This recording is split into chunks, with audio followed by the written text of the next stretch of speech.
Trending. What is happening in the world of jiu-jitsu MMA fighting right now? 10-minute time cap. Boom. 3 topics. Let's go. First one. Mate, we're going to talk about Fionn Davies. Okay, Fionn Davies put a post out 5th of November. Fionn Davies, shout out. Shout out. On the ADCC ADCC. champion. Fucking legend. World Post champion. said, not having women on your shows at this point is just plain embarrassing. Having just one match on the undercard as some sort of novelty is embarrassing. Having just 2 divisions is embarrassing. Men being silent on these issues is embarrassing. Yeah. Believe in the potential of women's jiu-jitsu. We will be in a never-ending loop if no one takes the risk and steps forward. Yes. Big fucking talk. Huh. Boom. And shout out to our friend Jess Fraser. Australian Girls in Gi. Yeah, and she just recently ran a comp to try and show the interest for women's jiu-jitsu, and it's there.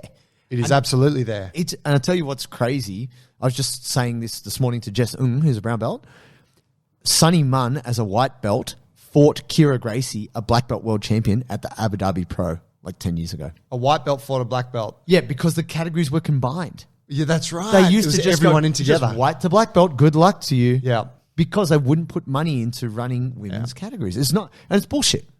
And so to give some context, Jess Fraser ran her comp. There was another comp that was like promoted before hers, which was like, hey guys, we're doing this comp. There's prizes. Everyone gets, like, the winners of all the divisions get a ticket to No Gi Worlds or whatever, or Gi Worlds. Yeah. But check it out. We got a prize for every belt division in the male categories. And then we got just one ticket for like the women's winner or something. Maybe like there wasn't even a ticket. For and the they women's winner. and there was all this uproar. This is on the Facebook social group here in Australia for the Australian BJJ community. People are like, what the fuck? Like, there are heaps of female jiu-jitsu competitors and like enthusiasts. Why would you just not have equality in that? Like, why would you give a white or blue belt male a ticket And not when you could give it to a brown or a purple belt or whatever female? Like, Yeah. like it just made no sense. The fucked up thing was that the organizers of that event did their best to stick to, they're like, no, we did this because there's just not the engagement. And they basically tried to defend their position Justify the and looked bullshit. like idiots. So Jess said, well, we're going to have a competition that's going to show you how big Australian Jiu-Jitsu is, here in Sydney at least. Yeah. So kudos on that. I think it's huge. I don't keep an eye on these big events, but you know that, like, whenever you see a poster. That was actually about Polaris, I believe. Okay, makes like sense. Super fight cards. When you pop up, it's always a poster full of dudes, and then there's like a couple of girls. 2 women. Yeah. Yeah, it's not fair. Bulletproof standpoint, fuck that noise. Get the women on the shows. They are beasts. Fionn Davies is a beast. Yeah, I mean, the thing is, that I think the most important thing that she says there is believe in the potential, which implies, yeah, sure, maybe it's not there like the male representation is yet. It's growing. We will be in a never-ending loop if no one takes the risk. Instead, it's like we have to give it a platform in order for the thing to flourish. And this is that platform. Time. Next subject. Anthony Rumble Johnson. Rest in RIP. peace. Man, he just passed away. He's 36? 38. 38. It's my age. Yeah. Your God. age? No. Younger. Oh, well, I never would have guessed it. Yeah. Oh man, so sad. He died. Was it yesterday that we saw it all through the socials? He was an amazing UFC fighter. You would say top contender for many years. Yeah. Lost his title belt challenge to Daniel Cormier. Yeah. He was Anthony Rumble Johnson. He was scary as fuck. Quite famous for knocking people out, but then also very famous for being a really nice guy outside, like very beloved because jiu-jitsu people, MMA people are just like, oh, he's such a lovely guy. But yeah, it's just one of those things that you think of people like this, like big, staunch athletes, they're going to live forever. They're healthy, they're fit. Died of a mysterious illness. Yeah. Said he'd been battling it for a while. Yeah, and he was just trying to come back. It's very interesting. You do just kind of think that most people live forever. Just continue. Particularly those people who are not, like, they're not your friends, right? They're someone you follow, whatever. When it happens, you're like, damn, like it really humanizes this whole shit that we're doing, this life thing. Yeah. Doesn't it? You don't have to be a really, unhealthy person to die of a disease. You could be a really healthy, fit person. It could still get you.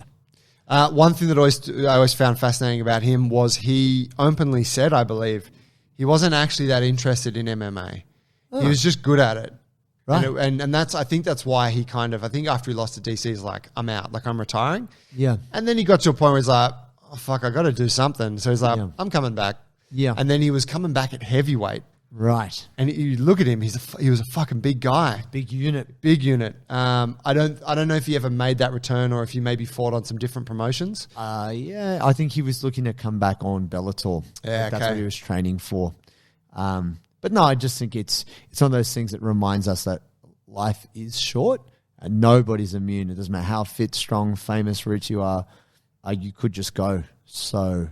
Yeah, brutal. Thoughts to the family, thoughts to people that know him. Condolences, RIP, and just it's good to just take a minute to honor someone who's a good person and a great fighter. Next topic.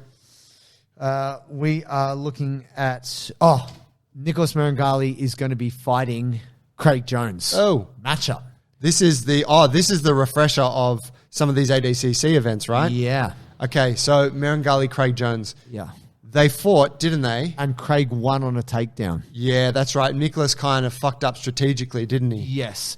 And I mean, look. Classic gay guy mistake. No, but I mean, Craig's pretty savvy, but he's not. Nicholas did fucking good. He did well. And, Craig's been purely no-gi for a long time. Man, I don't know. Look, it's really tight. Obviously, Nicholas Merengali, he's your man crush. So obviously you back him. I back Craig to leg lock. I just think he's a nice looking guy. Whatever. Bad to hate on that. Enjoy what you want. That's cool. I think Craig's a nice looking guy too, actually. His hairline? Fuck that guy. No. Yeah, but adds carrot. No. Respect to Craig. Craig wins in my mind. How's he win? Leg lock, 100%. Master Merengali has not got the leg lock game. He can't. And I mean, look, even if Craig wrestles, I believe he's just far too strong. And also because I've already had a chance to fight.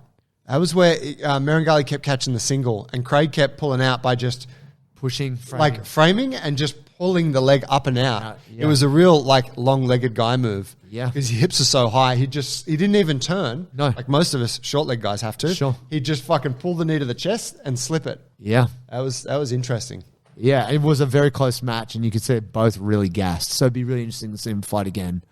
Fresh. You say Craig by a reg rock. A reg rock, 100%. And if you say anything otherwise, you're a fool. No, it'll be a very interesting match because obviously seeing Merengali's evolution into no-gi is exciting. Just on that, we also saw a matchup of Fabrizio Andre and Ethan Krellenstein, didn't we? Yes. Fabrizio's my man. He's one of my favorite dudes. He's very exciting. Hokaji. Yeah. Fucking from the Amazon, just awesome. And did really fucking well at ADCC, and then Ethan Krellenstein just monstered him. Owned him. And Ethan Krellenstein got knocked out first round ADCC, so he had a point to prove. He did, and I think what people don't know about Ethan, he's huge. He's a big guy. For him to cut the 66 is the most ridiculous thing ever. I thought he was far too big for Fabrizio, and I thought he might win. And then, bro, he did such a good job.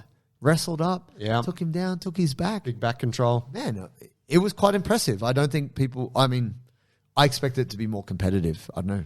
What do you think? Well, you're hanging shit on Fabrizio, man. He had a bad day, bro. We all have him. No. I'm thinking, I thought Fabrizio would do better. I thought Ethan would I win. did too. I mean, if you look at his performance at ADCC, it was exceptional. Wait, didn't he end up fighting Yeah, he fought, what's that big dude's name? He fought in the Absolute. Yeah, he fought in the Absolute, and he had that match against... Oh, Victor Hugo. Oh, my God. And he did real good. Bro, he took him down. Yeah. Ridiculous. He's a phenom. So to see him lose like that was wow. And I think you got to give respect to Ethan Krellenstein. He's amazing, but also keep your eye on Fabrizio. Guys, there you got it. Trending episode, 3 topics, 3 in a bit, because we love y'all. If you got something you want us to cover, throw it into the Instagram or the YouTube. We'll chuck it on the next one. Peace.